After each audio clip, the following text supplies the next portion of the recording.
பழனி முருகன் கோவிலில் மொத்தம் 6 கால பூஜைகள் இருக்குது. பூஜைகளோட டைமிங் வந்து நான் உங்களுக்கு வீடியோவில் அட்டாச் பண்ணுறேன். இந்த வீடியோவில் வந்து பழனி மலையை சுற்றி என்னெல்லாம் இருக்குது, என்ன கோவில்லாம் இருக்குது, நம்ம பழனி முருகனை எவ்வளோ சீக்கிரம் எப்படி தரிசிக்கலான்ற வீடியோ தான் இது.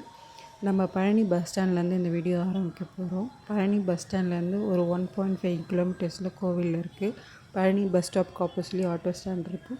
இல்லை வாக்கபிள் டிஸ்டன்ஸ் தான் இது. இல்லைனா மினி பஸ் உங்களுக்கு இருக்குது.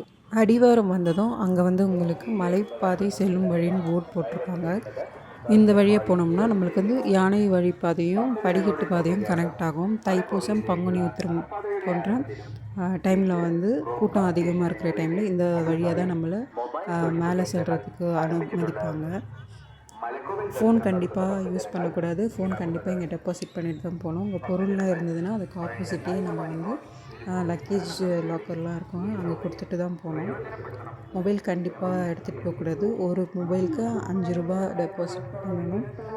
நம்ம எத்தனை மொபைல் கொண்டு போகிறோமோ அதுக்கேற்ற மாதிரி சார்ஜ் பண்ணுவாங்க. அங்கே நம்மக்கிட்ட ஃபோட்டோ எடுத்துகிட்டு ஒரு ரெசிப்ட் கொடுப்பாங்க. அதை பத்திரமா வச்சுட்டு கீழே கொடுத்துட்டு மொபைல் நம்ம கலெக்ட் பண்ணிக்கலாம் ரிட்டன் வரும்போது. ஸ்லிப்பர்ஸ் வைக்கிறதுக்கு இங்கே நிறைய இடம் இருக்குது. எல்லாமே ஃப்ரீ தான், எதுக்குமே இங்கே காசு கிடையாது.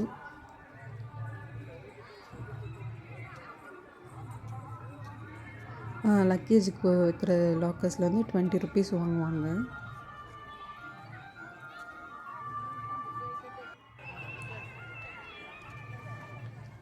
இங்கே ஒரு மொபைல் வைக்கிற லாக்கர் இருக்குது. 5 ருபீஸ் ஒரு மொபைலுக்கு. அது பக்கத்துலேயே வந்து புலிப்பாணி சாமியோட ஜீவ சமாதி இருக்குது. அது அடுத்து வந்தோன்னா நம்மளோட பாத விநாயகர் கோவில் இருக்குது. கூட்டம் இல்லாத டைமில் இந்த பக்கமாக தான் நம்மளை மேலே மலை கோவிலுக்கு விடுவாங்க. பாத விநாயகரை தரிச்சிட்டு கிரிவலம் போகிறவங்க போவாங்க. ஒரு 2 கிலோமீட்டர் தூரம் இருக்குது கிரிவலம் இது சுற்றி வர்றதுக்கு. பௌர்ணமி டைமில் கிரிவலம் வருவாங்க, நிறைய பேர் வருவாங்க. கூட்டம் அதிகமாகவே இருக்கும் பௌர்ணமி டைமில்.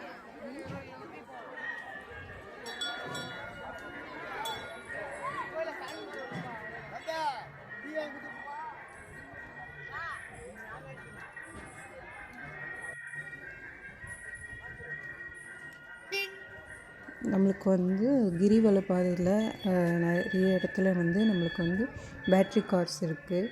நம்ம பஸ் ஸ்டாப்பில் டூரிஸ்ட் பஸ் ஸ்டாப்பில் இருந்தோ இல்லாட்டி ரோப் கார் விஞ்ச் போகிறதுக்கு நம்ம அது யூஸ் பண்ணிக்கலாம்.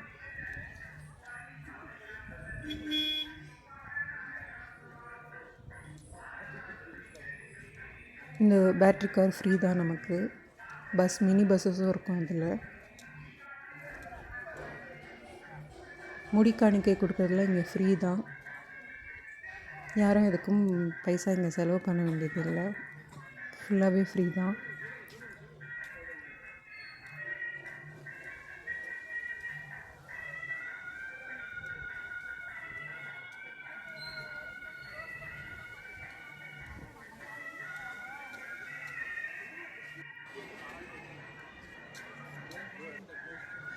இது விஞ்ச் ஸ்டேஷன். விஞ்ச் ஸ்டேஷன் பக்கத்துலேயும் நம்மளுக்கு மொபைல் ஃபோன் அண்ட் ஸ்லிப்பர் வைக்கிறதுக்கு லாக்கர் இருக்குது. விஞ்சில் பார்த்திங்கன்னா நமக்கு வந்து 10 rupees, 50 rupees, 60 rupees 3 type of tickets இருக்குது. இதில் போனாலுமே 45 மினிட்ஸ் to 1 hour நம்ம வெயிட் பண்ணி போகிற மாதிரி தான் இருக்கும். கூட்டம் இருக்கிற டைமில் முடிஞ்ச வரைக்கும் நம்ம நடந்து போயிடுறது நல்லது. இங்கே வெயிட் பண்ணுற நேரம் நம்ம நடந்து போய் சாமி தரிசனத்தை பார்த்துலாம். தங்க ரத புறப்பாடு பார்த்திங்கன்னா தேர் வந்து நமக்கு தினமுமே 7 மணிக்கு ஆரம்பிப்பாங்க. அதுக்காக தான் கூட்டம் அவ்வளோ பேர் வெயிட் பண்ணி பார்ப்பாங்க. உங்களுக்கு டைம் இருந்ததுன்னா நீங்களும் வெயிட் பண்ணி பார்த்துட்டு போங்க.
இது ரோப் கார் ஸ்டேஷன்.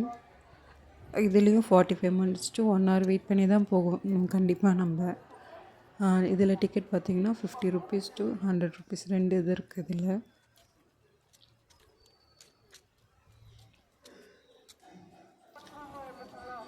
இது வந்து டூரிஸ்ட் பஸ்ஸெல்லாம் வந்து பார்க்கிங் இருக்குல்ல, அந்த பார்க்கிங்லேருந்து கோவிலுக்கு போகிற வழி.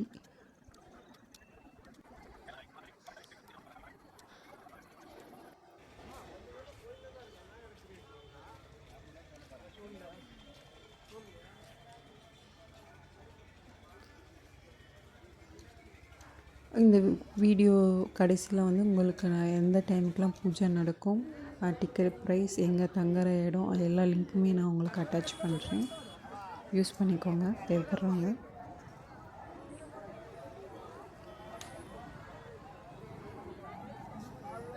நம்ம